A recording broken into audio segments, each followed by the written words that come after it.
Okay, Assalamu alaikum everyone. Juma Mubarak. So excited on this beautiful Friday afternoon, mashallah.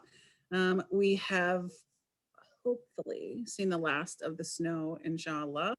I know that crazy groundhog said 6 more weeks, but I think we need to find him a new job. So, alhamdulillah, 50-degree weather today. We're going to take that and run with it, inshallah. Very excited about our khatara today. As always, mashallah, we have some known faces to our community.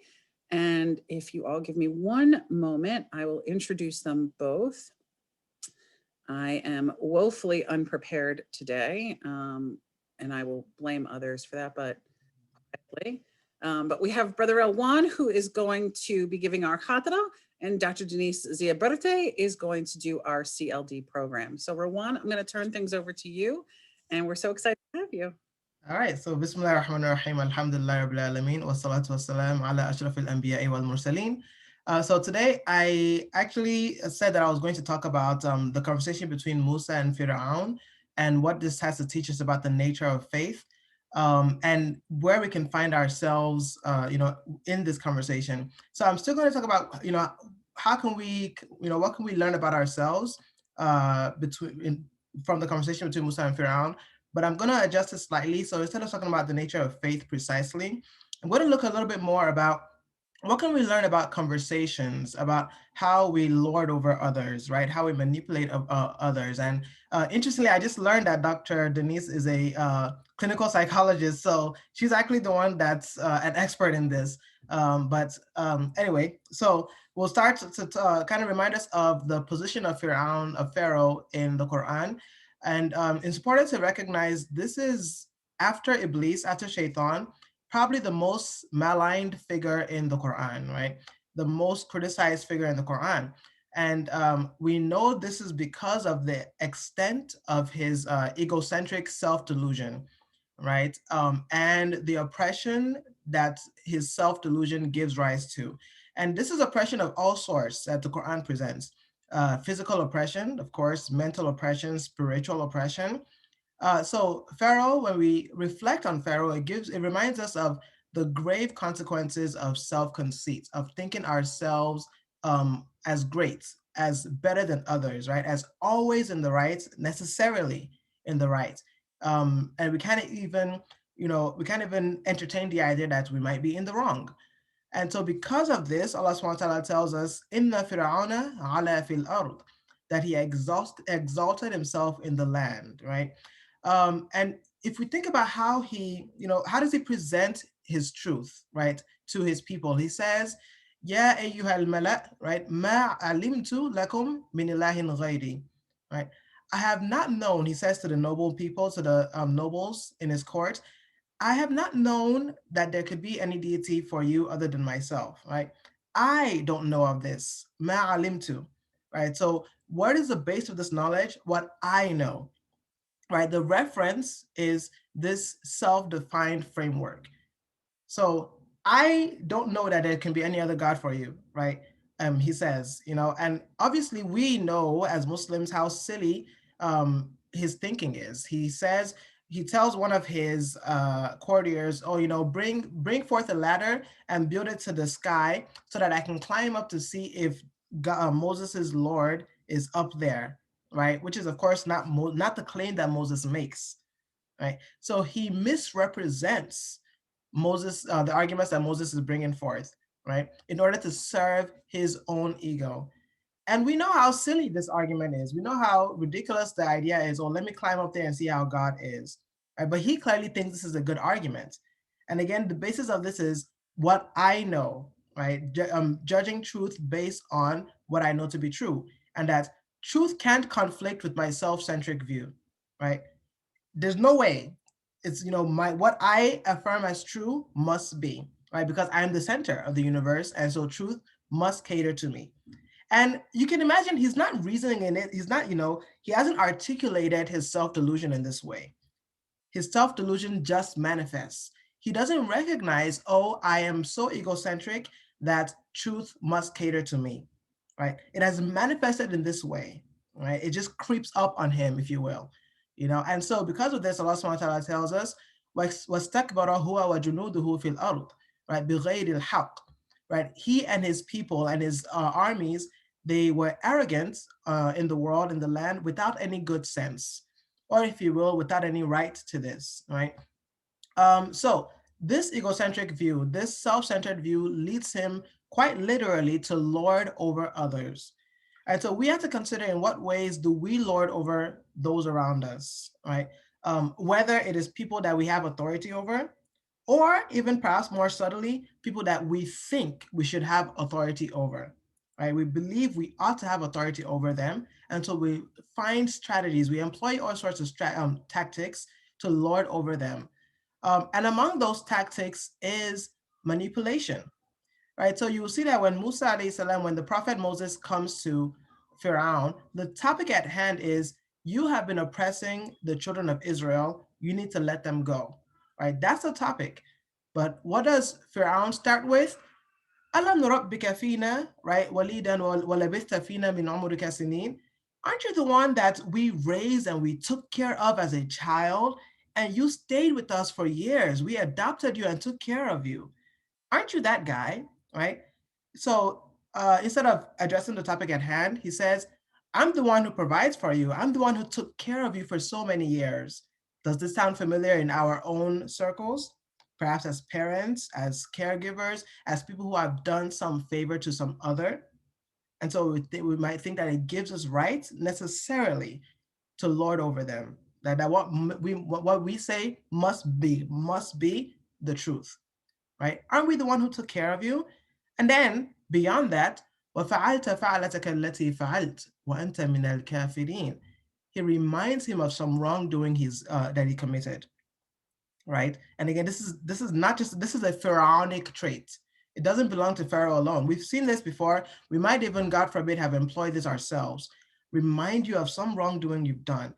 He tells Musa, didn't you do that thing that you did? Which is kind of a way of saying, you know that bad thing that you did, right? That terrible thing that you did. Of course, he's referring here to when Prophet Moses accidentally kills that Egyptian, right? In order to protect his own, somebody from his own tribe. And there was wrongdoing there. There was wrongdoing there. There's a lot we can talk about from that incident. In fact, Musa did do something wrong, and he assumed that his fellow tribesman was necessarily in the right. So there's a lot to discuss there, but Musa alayhi salam did seek God's forgiveness, right? And Allah subhanahu wa ta'ala forgave him and then gave him, right, knowledge and wisdom, right? But we're talking here about, you need to let the children of Israel go. You've been oppressing them. That's what we're supposed to be talking about. And Pharaoh is bringing these other things. Well, you're the one that we raised. We raised you, and then you did that terrible thing, right? You did that terrible thing. What else does he do? So he's not providing any cogent response here. He's not seriously, and he's not seriously addressing the concerns that Musa has brought forward, right? He's turning the conversation into something else, right? Finding ways to belittle him or devalue him, right? So these are different manipulative tactics. Another one we see Pharaoh employ is he's going to emphasize some insecurities that Moses might have, right? So we know that Moses is concerned of speaking ineloquently, right? For whatever reason, right? Moses is worried that I might not be able to present my arguments well. Maybe it's a speech impediment. Maybe he just doesn't speak well. Whatever the case may be, we know he has this concern, and he tells us to God when Allah Subhanahu wa Taala charges him, right, to go to Pharaoh. He says that he's afraid, among other things, يَضِيقُ صَدْرِي وَلَا يَنْطَلِقُ لِسَانِي. He's afraid that my chest will be constricted. I have to stand in front of this figure who, after all, did adopt me, and who, after all, I did kill one of his subjects. So I'm worried, he says, that my chest will constrict. I will feel a type of tightness in my chest. I'll be worried. I'll have a type of anxiety. And furthermore, I'm worried that my tongue won't move, which is, of course, a metaphorical way of saying I'm worried that I will literally tongue-tied, right? I won't be able to express myself well. He's worried about this. And what does Pharaoh do, right? Pharaoh calls his people and he says, "Alaysa li mulku Misra, right? Wa hadhihi al-anhar." These don't you see that I have the kingdom of Egypt and these rivers that tajri min tahti, right? That these rivers, these wonderful, bountiful rivers that provide you, right, with what you need. Don't you see I have the kingdom of that? And then he says, "Am ana khayrun min hadha alladhi huwa mahin wa la yakadu yubin," right? Or aren't I better than this person here, this contemptible individual, right? Alladhi huwa mahin, this contemptible individual who can barely express himself. Wala yakadu yubin. Aren't I better than this individual who is contemptible and can barely express himself? Now remember, this is in front of a group, in front of a gathering. Musa is trying to present to Pharaoh the truth. He's trying to steer him to the truth, and Pharaoh basically trying to throw insult at Musa, trying to emphasize insecurities. And what is he doing is he's not only trying to manipulate Musa, alayhi salam, he's also trying to manipulate the audience, those around them, to get them on his side. Although all of these claims are baseless, they work, right? Although they're baseless, they work. Other people might say, you know what? Yeah, maybe he is right. This guy can't even really speak well. Should I really pay attention to him? Right? So he's manipulating the reasoning of those around him, right? And he says, for example, فلولا ألقي عليه أسورة من ذهب, right? أو جاء معه الملائكة مقترنين, right? If he's so great, why not he have these bracelets, gold bracelets, Or if he's so great, why don't angels come with him? He's manipulating the reasoning, and this works so that the people around him actually follow them. He's making them questioning their own sanity. Again, sounds familiar, right? He presents Musa's insanity as a foregone conclusion, as something that should be so obvious if you would only think.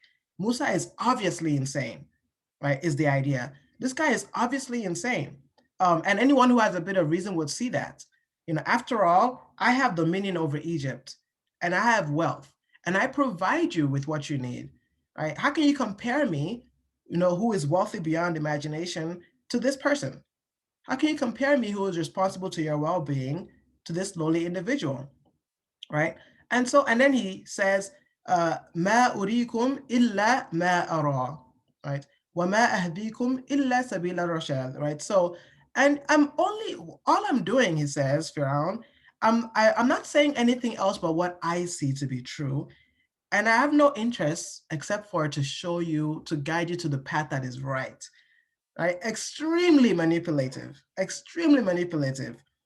And again, some of this should probably sound familiar to us. We've probably heard this in our conversations with others. We, God forbid, might have employed them ourselves unknowingly, because a lot of times this is not consciously done, right? Pharaoh is manipulating in ways that he might not even be aware of, right? We can be skilled manipulators without knowing that we're skilled manipulators, right? We just find ourselves doing it. So we're going to devalue what the other has to say, right? And because there's an audience here, the interests are compounded. I not only need to make it clear that this person that's arguing with me is absurd, I got to show that to everybody else. So one of the more interesting conversations, right? Take a look at how this conversation is between the back and forth between Musa and Firaun, and notice how Firaun constantly changes the topic, right, and tries to find a way to just belittle Musa. So finally, Firaun says, "Wama Rabbul Alamin? Who is this Lord of the Worlds that you're talking about?" Literally, it's actually what, and what's this Lord of the Worlds that you're talking about? So it's the way of belittling. What's this? What is this Lord of the World you're talking about? And Musa says, "The Lord of the heavens and the earth and what is in between." Right? If you would be among those who have certainty. And then what does Firaun say? "Ella tasma'un." Right? Do you hear what he's saying? Is that an argument? Is that an actual response to what Musa is saying? Not at all. But does it work? Yes. Right? If you are in a position of authority and you can say, guys, hear what he's saying? It works for many people, right? Do you guys hear? Are you here? Listen to what he's saying. Now, notice Musa here, he's not fazed by this. So we have a lot to learn, right? Musa just continues straight after. Do you not hear what he's saying? Musa says he is your Lord and the Lord of your fathers, of your forefathers, right? He continues to present arguments for Pharaoh, right? He is, in fact, not only your Lord, he's the Lord of those who precede you, right? And what does Pharaoh say? Indeed, this messenger who has been sent to you is possessed. Notice the way he phrases this, right? Inna rasulakum, this messenger of yours, not my messenger, because I don't accept him, but this messenger of yours that's been sent to you is insane. So again, he's not actually going to respond to what Musa says because he can't, but instead he's going to use all sorts of tactics to get folks on his side, right? And then what does Musa do? He is not, imagine if you're in this situation, you've been insulted, and then the person follows with an insult. We're going to be riled up potentially. We want to get back at them. We want to show them that, oh, I can insult just like you, right? But no, Musa says, Lord of the East and the West and all that is in between, right? If only you would have reason, if only you had sense. He's not moved by this. At this point, Pharaoh has nothing else to say, and it says, if you take any other god other than me, I will surely make you a prisoner. That's it. Which again, it's like a temper tantrum, right? I have nothing else to say, so that's it. I'm going to throw you in prison if you take another god by me, right? Now, interestingly, Musa at this point says, "What if I give you some proofs?" Right? He considers what is it that would be useful for this individual that might help them find his way to the truth, right? So he says, what if I bring you some proofs? Musa is thinking very strategically. I'm not going to be swayed by this manipulation. No, I have my eyes on the prize, which is to steer this person to the truth, right? So I'm not going to get all riled up and angry or whatever. I'm going to try to keep on thinking, how can I make this person see what is true, right? So a few things that I think we can learn from Musa as well. Firstly, he recognizes any wrongdoing on his part, right? When Pharaoh tells him, aren't you that guy that did that thing you did? Right? Musa recognizes it. He's not going to pretend that it doesn't exist, right?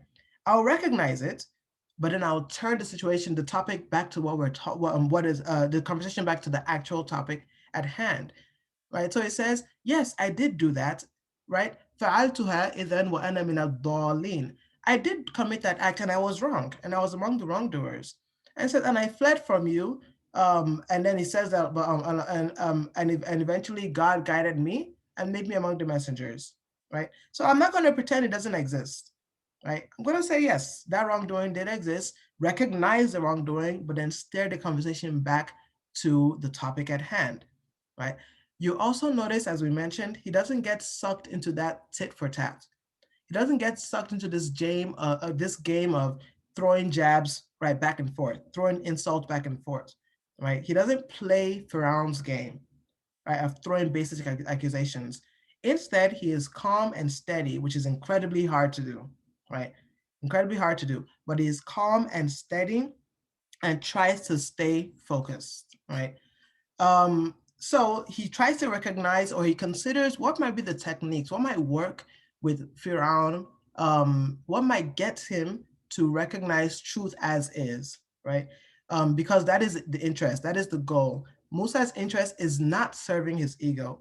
Musa's interest is not showing, trying to uh, basically win in this game, right? It's not a game, it's rather we want truth, making truth and not serving myself the objective.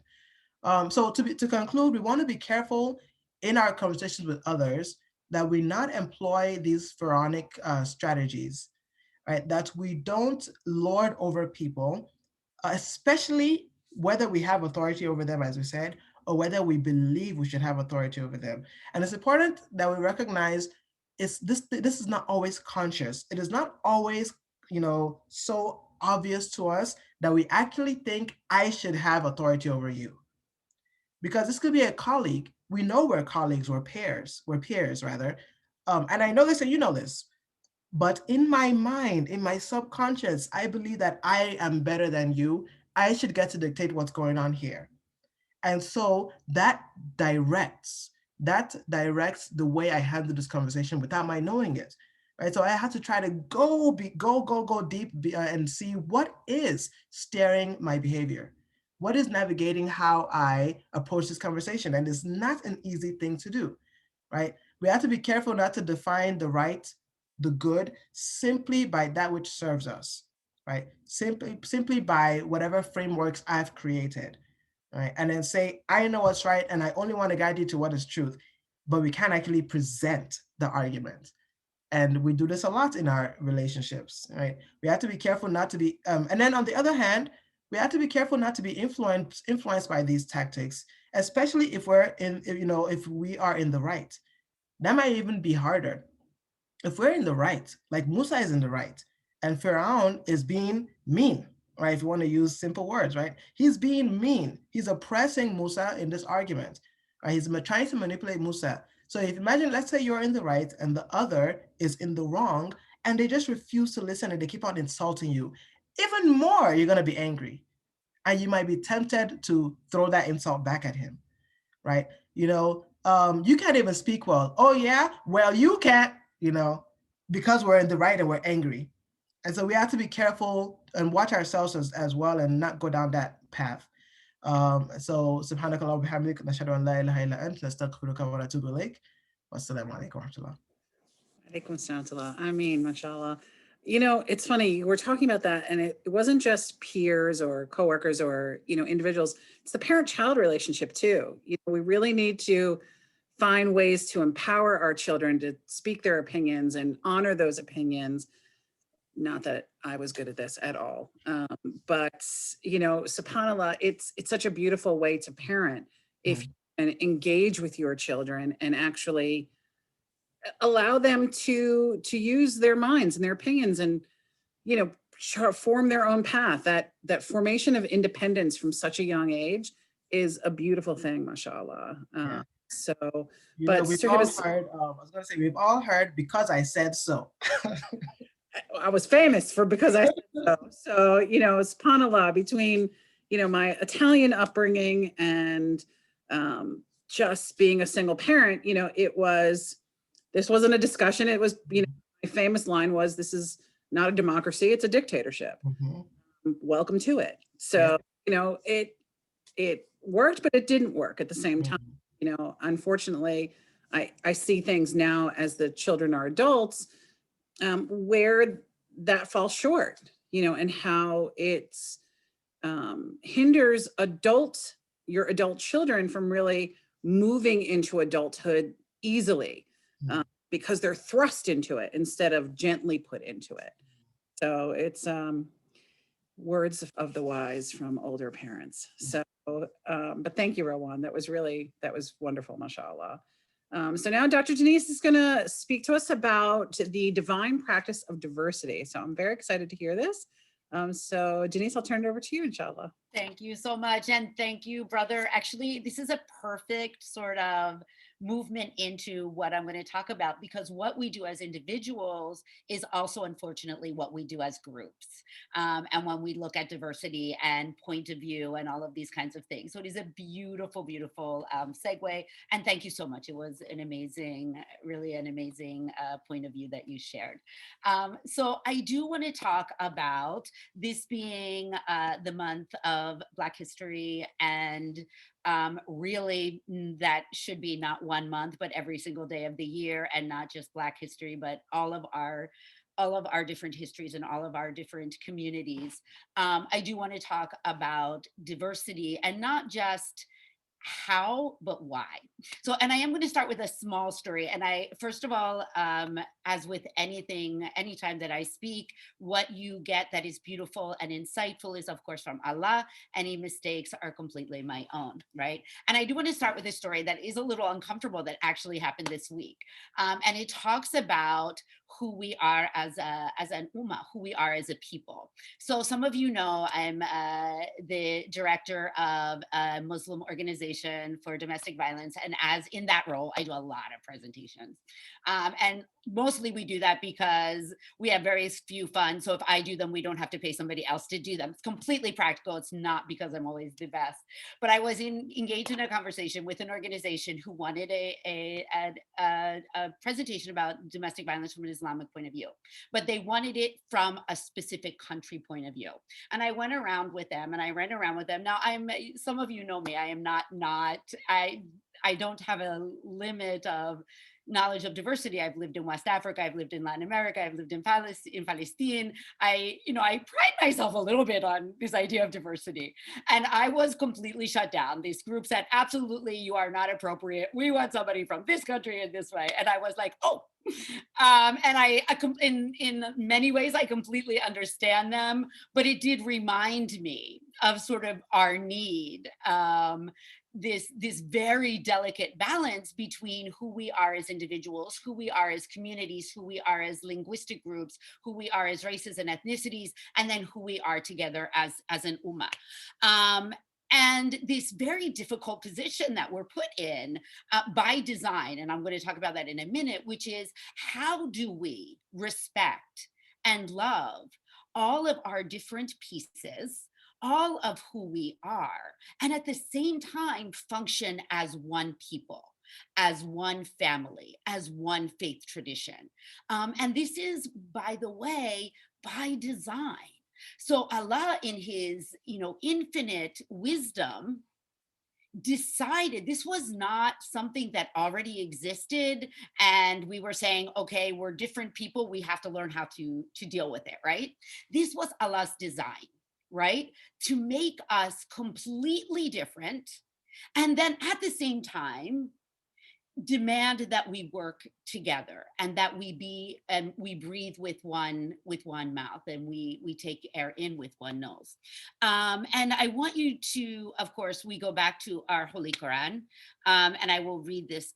So human beings were created in different tribes and nations, so they may know and understand each other. Thus, human beings are not to fight or quarrel over these differences. And of course, this is Surah 49, ayat 13. So some of you have heard me speak before. This is to say that not only was Islam the first feminist religion, it was the first Black Lives Matter, Arab Lives Matter, Indonesian Lives Matter. It was the first each of our lives matter movement in creation, right? This is where we are born from. This is where our quest is. And this is not, again, all lives matter to paint over who we are. This is not a melting pot, right? This is a fruit salad. This is saying each one of us are separate and different and part of this amazing creation of Allah. And we also know that our mandate is to celebrate that, to respect that, but also to keep moving as one people, and to, by design, find consensus. We also have the verse from the Quran, and among his signs is the creation of the heaven and the earth and the diversity of your language and your colors. Indeed, in that there are signs for those who are of knowledge. And that is Surah 30, ayat 22. So why, other than having a really good sense of humor, why would Allah decide that the best way to create humanity was to make us all different and then tell us to all move together, to somehow unify ourselves? Why was diversity part of the divine plan? What I want you to remember is diversity, even at the level of cells and biology, diversity creates strength. We know that homogeneous creatures with one kind of cell, one kind of organism, do not adapt well. They are not flexible enough to survive changes, right? So the idea with diversity is it makes us stronger, because we can lean on some talents, we can lean on some skills, we can lean on some characteristics. And with all of that together, as a people or as an organism, we have a better chance of surviving. We have a better chance of thriving. The other thing, of course, is about the richness of our experience. I know one of the things, our family, of course, even within our small family, we have 5 languages, 5 countries, all of this sort of diversity. And I remember during quarantine thinking, what do people do who only have one culture? Like, what do they eat? It's so boring. What kind of music are they listening to? I can't imagine. I would have gone, I would have gone bonkers. The one thing that saved us was that I had enough spices in my, in my cabinets to make things that were interesting. We had our West African food, we had our Palestinian food, we had our, Latino food. So we were okay. So it's the richness of our experiences. We also know, and as our brother was pointing out today, we also know that homogeneity, this idea of everyone should look and talk and think like us, is dangerous, because what it does is make us believe that our point of view, that our way, that our color, that our language, that our all of these things are the way and the right way. And I really, in my deepest heart, I believe that what Allah was doing in terms of creating diversity was always reminding you that you are a part of. It is not your way, except for in deen, that all the rest of it, you have to find a way to blend in, to preserve who you are, but to work together, to have those boundaries and those divisions soft, not hard. We know that in the first companions of the Prophet, and I was so blessed this month to take the Celebrate Mercy class of the Black Companions of the Prophet. It was an amazing course. I recommend it to anyone who can take it, because so much of that history about diversity we don't have, and we are not taught. So we know, all of us know about Bilal, of course, who was the first chosen to call the Adhan, and how important he was. Many of us, and I didn't know, I will take responsibility for my language, was our sister Baraka, peace be upon her, who was the first person to hold our Prophet, peace and exaltations be upon him, the person that was considered his only family member, the person that he met with on a daily basis in her older age, so he could speak with her and check in on her as if she was his mother.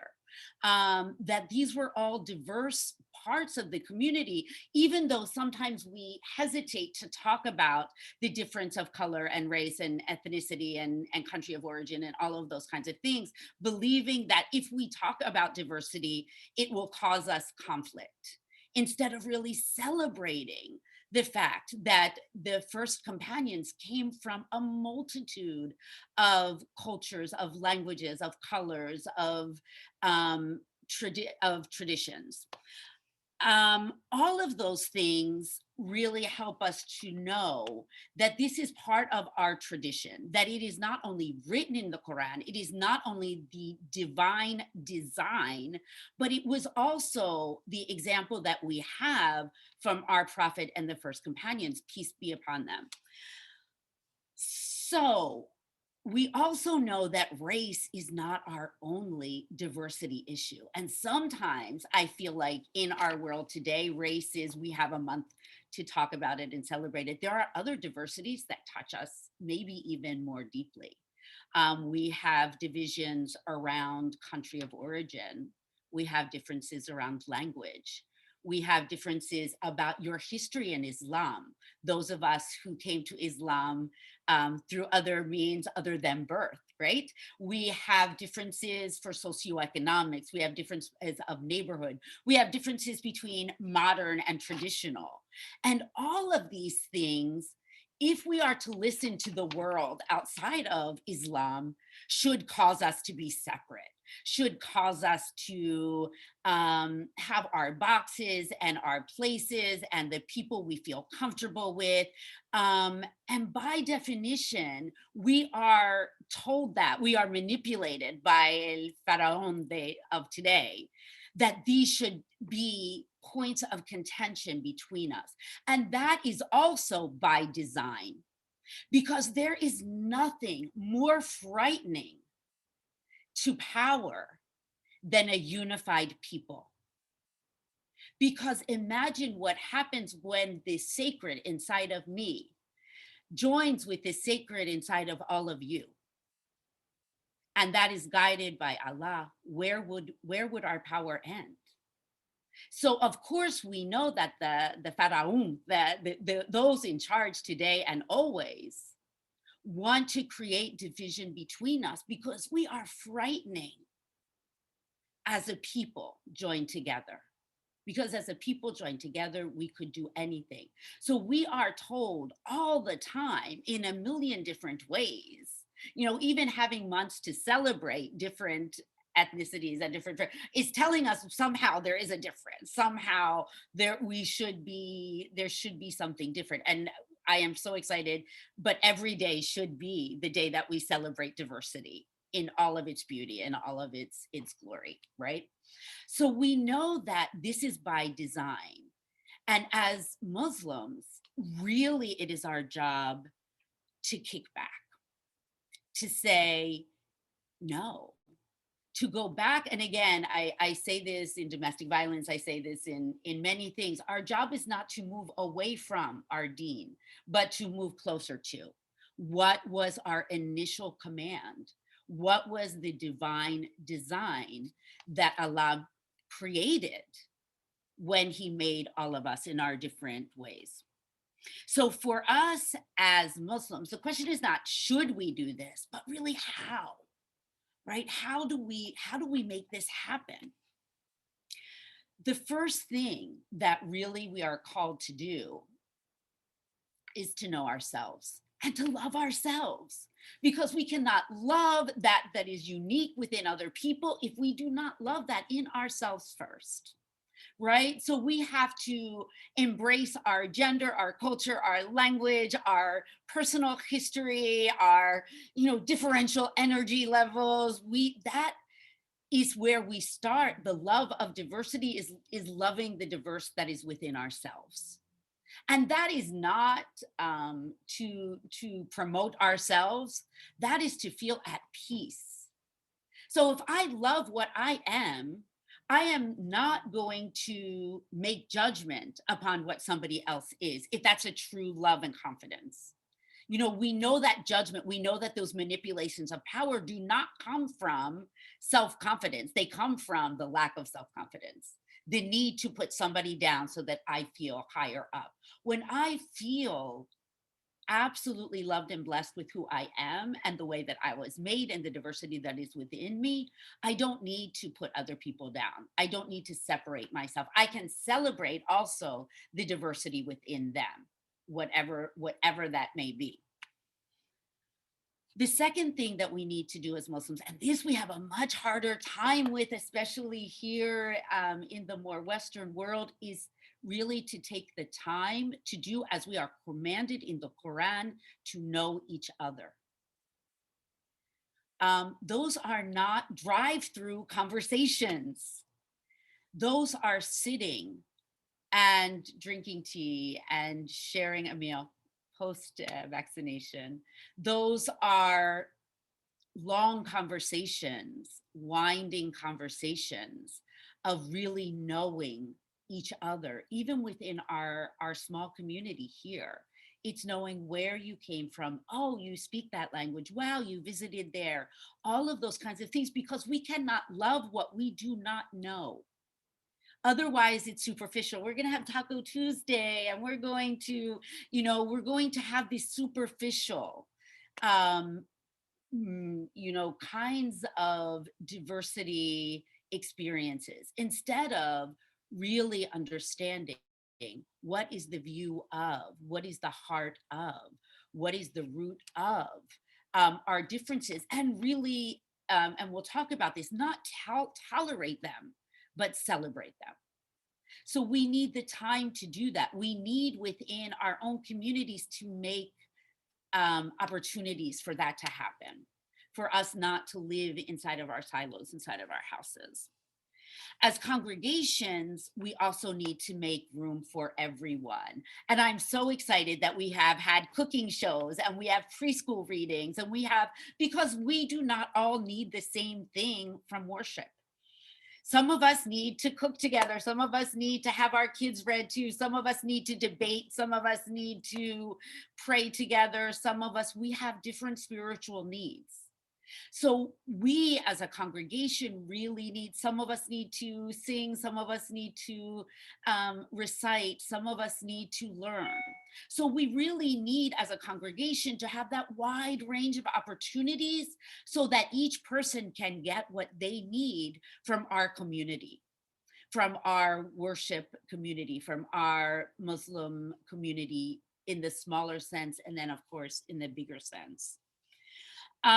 We also have to take down the barriers, whatever they may be.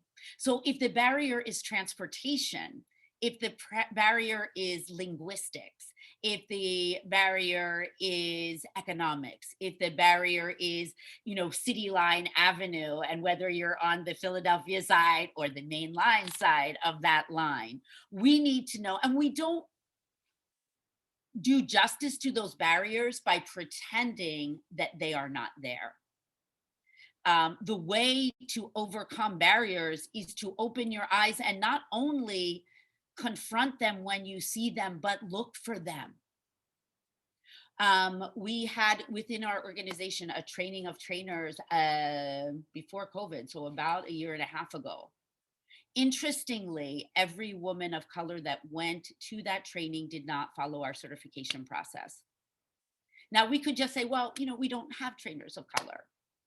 But instead, it is our responsibility to go and find out why and open that up and say, obviously, something happened here. Tell me what it was so that we can correct it. Instead of saying, well, bad, don't know, don't understand. We just don't have those kind of people here. So we need to not only accept those barriers, but look for them. We need to open those conversations. We also need leadership that looks like the amazing, diverse people that we are.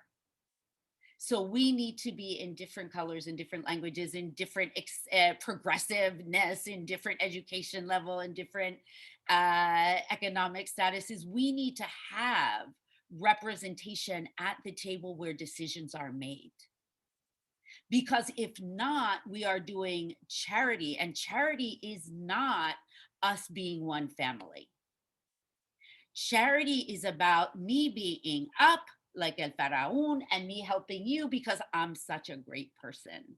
Unity based on justice is about we are all sitting at the same table. And we are struggling with this. This is what works best for us. This is the limited amount of resources we have. This is the limited amount of space we have. But that's hard work. It is not superficial. It is sitting down and really demanding from ourselves that we go out and we create that leadership.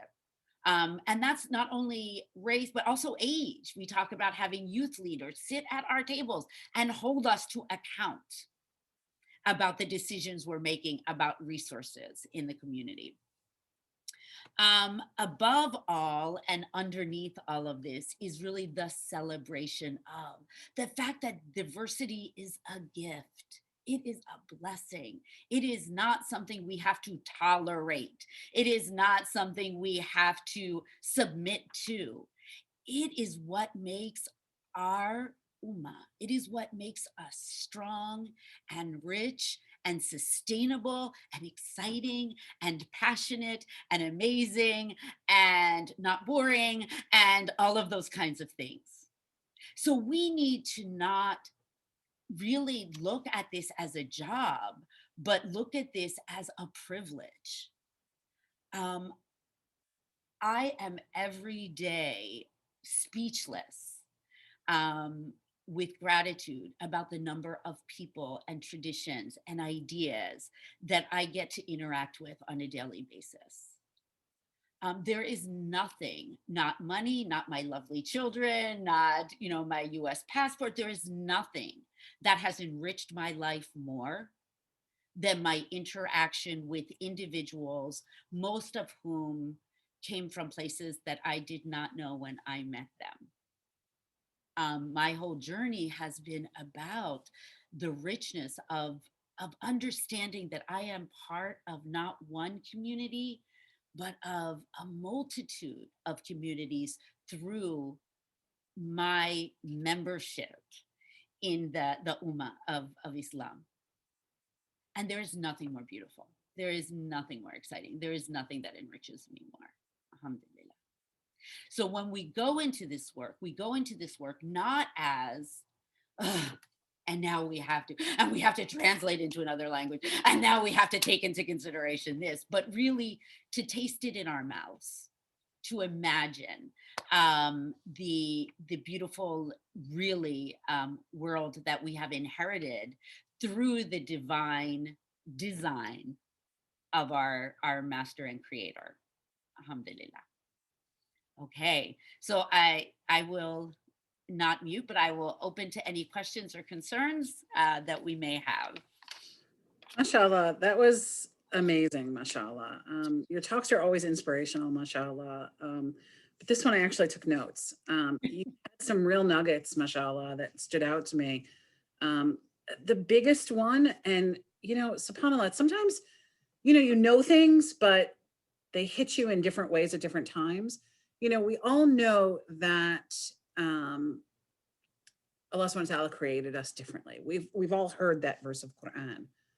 But when you said Allah subhanahu wa ta'ala made diversity part of his divine inspiration, that was huge for me. As much as we know, like I said, Allah subhanahu wa ta'ala created us all, created us different looks, different languages, different tribes. The fact that it's diversity is part of the Quran, that it's part of the divine inspiration, part of the words he spoke through the Prophet ﷺ, that was magnanimous to me. That was big. So I'm gonna sit with that for a little bit. Yeah, I think what happens is we get so used to that. Well, this is just the way it is, and we don't think, no, this was the way it was created. Yeah, on purpose. And to think about, so why, and why was that? yeah. I mean, not everything is talked about in the Quran, but the fact that diversity that should stand out to us and be very impactful upon us. So that was great, mashallah. That was fantastic. So, and the fact that we're not individuals, but we're part of those words, part of. We are part of. So that was great reminder. And you mentioning how we have different spiritual needs. Everyone comes to their deen in different ways, whether it's through cooking, whether it's through the Quran, whether it's through something. We all find spirituality and a closeness to our community and closeness to our deen through different means. And it's the responsibility of our various leadership organizations to ensure that those needs are being met.